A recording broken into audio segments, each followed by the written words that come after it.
Hello, আসসালামু আলাইকুম। তো আজকে মানে এই মুহূর্তে আমার কালকে এক্সাম। আই গেস না, আমি জানি আসলে আমার কালকে নার্সিং ম্যানেজমেন্ট এক্সাম, একদম শিওর। আর আম, পড়তে বসছিলাম। তো মানে ঘুম থেকে ওঠার পরে সন্ধ্যাবেলা ব্রেন অনেক প্রসেস করে না আমার আসলে। থাকে না যে একটা প্রপার আওয়ারে ঘুম না হলে ব্রেনটা একটু কম প্রসেস করে। মানে ও কী করবে বুঝতে পারে না। সো এরকম হলো কিছুক্ষণ আগে, এখনও চলছে এই পিরিয়ডটা। বাট হুট করে একটা জিনিস মাথায় আসলো, সাপোজ ধরেন আপনার হচ্ছে আপনি আপনার মধ্যে কোনো একটা আচরণ চেঞ্জ করতে চাচ্ছেন। তো আচরণটা চেঞ্জ করার সাপোজ আপনি সপ্তাহে আপনি নিজেকে এরকম কোনো টাস্ক দেন নেই যে সপ্তাহে 2 দিন করলেও হবে, বাকি 4 দিন ঠিক আছে ওটা করা যাবে না। আপনি একদম টোটালি একটা দিনে স্টপ করে দিলেন যে এরপর থেকে আমি এই আচরণটা করবো না বা এই কাজটা আমি করবো না, বিকজ এটা একটা হেলদি বিহেভিয়ার না। সো এর ফলে কী হবে, আপনি হুট করে যদি ওই কাজটা আপনি একদিন করে ফেলেন, আপনার ভিতরে এত গিল্ট কাজ করবে। এটা একটা জিনিস।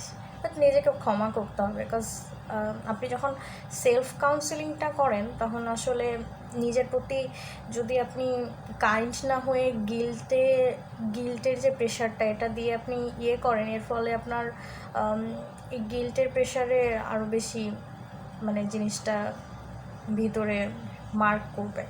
সো নিজেকে ফরগিভ করতে হবে, আফটার দ্যাট যেন এই জিনিসটা না হয় সেটাতে ফোকাস করতে হবে। এটা একটা লার্নিং। আর যেটা আমার মাথায় মেইনলি আসছে হুট করে, যে আমাদের লাইফে যখন কোনো কিছু খারাপ চলে না, সো তখন আমাদের যখন আমরা জেনে বুঝে কিছু খারাপ লাগায় এনে আমরা যখন দুঃখ বিলাস করতে খুব পছন্দ করি, এই জিনিসটাকে যে কি বলে আমি জানি না, বাট আমার এটা খুব হয়। লাইফে সব কিছু সর্টেড চলতেছে, পড়াশোনা টপ নোচ, খাওয়া দাওয়ার টপ নোচ, স্বাস্থ্য আলহামদুলিল্লাহ, আপনি আপনার যে ইবাদত আছে, আপনার ধর্মীয় রিচুয়ালস আপনি সেগুলো প্রপার ওয়েতে করছেন আলহামদুলিল্লাহ, প্রপার ওয়েতে যতটুকু আপনি পারছেন। আপনার মনোমতো যে কাজগুলো মোটামুটি হচ্ছে।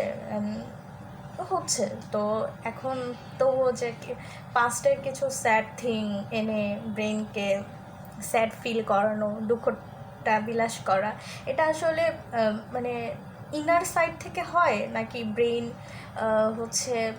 জাস্ট ও এখন ফ্রি আছে দেখে ওই জিনিসটা নিয়ে ওকে থিঙ্ক করতে হবে, কষ্ট পেতে হবে, এরকম কিছু, নাকি এটা আসলে ভিতরেই থেকে যায় একটা মানুষের অ্যান্ড হুট করে জিনিসটা ট্রিগার করে এরকম। আমি বুঝতে পারতেছি না আমার যে বিহেভিয়ারটা হচ্ছে, যে এটা আমার মধ্যেই আছে, বাট আমি জিনিসটাকে স্বীকার করি না, নাকি কিন্তু স্বীকার না করার বিষয়টা না, আমি যেটা ফিল করেছি, আমার যে ম্যাটারটা আছে, আমি এটাকে ওভারকাম করে ফেলছি। ওই যে ওভারকাম করার জিনিসটা থাকে না, যে জিনিসটা আর আমাকে বদার করছে না, এটাকে আমি ওভারকাম করে ফেলছি, বিকজ এরকম একটা আন্ডারস্ট্যান্ডিংয়ের ভিতর দিয়ে আমি গিয়েছি। সো ওই জিনিসটার ওভারকামের জায়গাটা আমার মনে হয় যে আমি করে ফেলছি, বাট ওই যে ইনসাইড যে থাকার বিষয়টা আমি এটাই বুঝতে পারতেছি না, এটাকে আমার ইনসাইডে ওইভাবে একদম মার্ক করে গেছে, দ্যাটস ওয়াই আমাকে মাঝে মধ্যে এসে ওই জিনিসটা নিয়ে আমার দুঃখ বিলাস করতে খুব ভালো লাগে, বা ওই জিনিসটা মনে করতে ভালো লাগে, নাকি আমার কি বলে ব্রেন জাস্ট কিছু করার পাচ্ছে না তাই ওটা নিয়ে ভাবছে। সো দুইটা থিংয়ের মধ্যে যে কোনো একটা জিনিস হতে পারে। আমি জানি না, আমি কখনো কোনো সাইকোলজিস্টের সাথে কথা বললে অফকোর্স আমার এই দুইটা ম্যাটার নিয়ে কথা এই ম্যাটারটা নিয়ে কথা বলবো।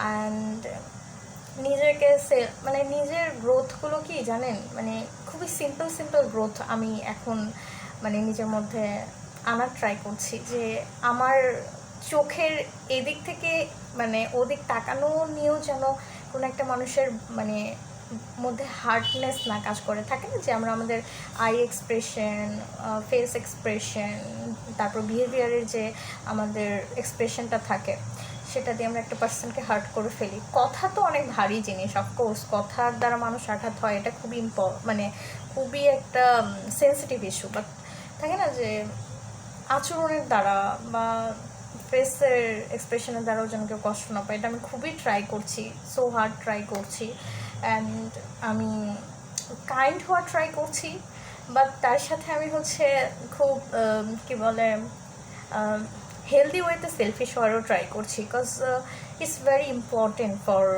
মি। আই থিঙ্ক আমি আগে থেকে অন্যদেরকে হার্ট করতে চাইতাম না, কিন্তু আমি এত বেশি হেল্প করতে চাইতাম, এর ফলে আমি নিজেই প্রবলেমে পড়ে যেতাম।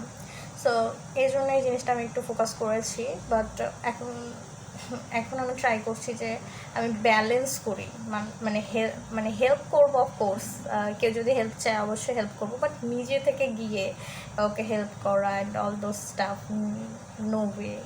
And yeah, that's all. জানি না পৃথিবীতে কতদিন বাঁচবো, নো আইডিয়া। আল্লাহ কীভাবে মৃত্যু লিখে রেখেছে কোনো আইডিয়া নেই, আল্লাহই জানে। একমাত্র মৃত্যুই সত্য, এবং মৃত্যুই সব থেকে সত্যিকারের একটা ভবিষ্যৎ আমার। তো আমি আমার স্রষ্টার কাছে এটুকুই চাওয়া থাকবে যে তিনি যেন আমাকে একটা উত্তম মৃত্যু দেয় এবং আমার গুনাহগুলোকে মাফ করে দেয়, এবং আমাকে যতদিন আমাকে পৃথিবীতে বাঁচিয়ে রাখবে আমার জীবনটা খুবই সহজ করে দেয়। মনের মধ্যে যেন কোনো দুঃখ, কষ্ট, আফসোস না থাকে। আল্লাহ যা দিবেন তাতেই যেন আমি সন্তুষ্ট থাকি এবং অনেক হ্যাপি থাকি এবং খুশি থাকি, বিকজ আল্লাহ যতটুকুই এই দুনিয়াতে আমার রিজিক রেখেছেন আমি ততটুকুই পাবো। ইভেন তার থেকে এক বিন্দু বেশি পানিও পাবো না, এক বিন্দু কমও পানি পাবো না। সো এই জিনিসটা নিয়ে এই চিন্তাটাই, থটটা যখন নিজের মধ্যে মার্ক করেছে, রয়েছে, সো এরপরে তো আর দুনিয়াকে অন্যভাবে ডিজায়ার ওয়েতে দেখা, অবশ্যই দেখি, অনেক কিছু জায়গায় দেখি মাঝে মধ্যে, যেহেতু মানুষ আমি, তো কিছুটা কমিয়েছি আগের মতো করে। এখন দেখা যাক সামনে কি অপেক্ষা করছে, এবং লেটস সি। থ্যাঙ্কস। আমি জানি না আমি এই ভিডিওগুলো কখনো শুনবো কি না সামনে, আজকে থেকে যদি বেঁচে থাকি ইনশাল্লাহ 5-10 বছর পর নিজের থটগুলো, এই যে 2026-এ আয়েশার থট প্রসেস আর 2036-এ আয়েশার কি থট প্রসেস থাকবে, নেভার নো। অ্যান্ড আমি আসলে ভাবি যে আমাকে কালকে আমার একটা ফ্রেন্ড বলছিল যে হচ্ছে তোমার থাকে না, তোমার কোন কাজটা করতে বেশি ভালো লাগে। অ্যান্ড আমি কি জানেন ফাইন্ড আউট করেছি যে আগে আমার আবৃত্তি করতে ভালো লাগতো, এটা আমার পড়াশোনার বাইরে, ওটা আমার মাইন্ড রিলিফের জায়গা ছিল। কিন্তু আবৃত্তি করা আমি কিভাবে যেন ছেড়ে দিয়েছি, এটা আর হচ্ছে না। আমার কাছে বুকসও নাই, আমার কাছে ম্যাটেরিয়ালস মনে আছে, বাট আমি কই রাখছি ম্যাটেরিয়ালস, হয়তো হ্যাঁ মনে পড়ছে কই রাখছি, কিন্তু ম্যাটেরিয়ালসগুলো বের করে যে আবৃত্তি করব ভয় লাগে, জাস্ট ভয় লাগে। আমি জানি আমার অনেকটা ল্যাকিংস তৈরি হয়ে গেছে। তারপরে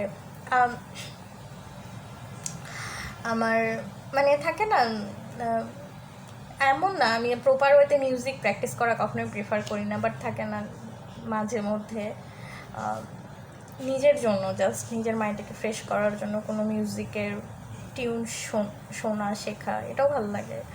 তারপরে অবশ্যই প্রেয়ার করতে ভালো লাগে। তারপরে হচ্ছে বুকস রিড করতে ভালো লাগে। আর কি করতে ভালো লাগে, আর তেমন কোনো কিছু করতে ভালো লাগে না। আমি এতটা বোরিং পারসন, কালকে আমার ফ্রেন্ডটা বলার পরে আমি নিজেকে এক্সপ্লোর করলাম, I am so much boring person, অনেক অলস অবশ্যই। ওই তো, সো দেখা যাক জীবন কোথায় নিয়ে যায়। আল্লাহ হাফেজ। 10 মিনিট কথা বলেছি বাবা, নিজের কত কথা জমে থাকে। আসলে ফ্রেন্ডদেরকে ফোন দিয়ে বলাই যায়, কিন্তু সবসময় তো ফোন দিতে ইচ্ছা করে না, এজন্য।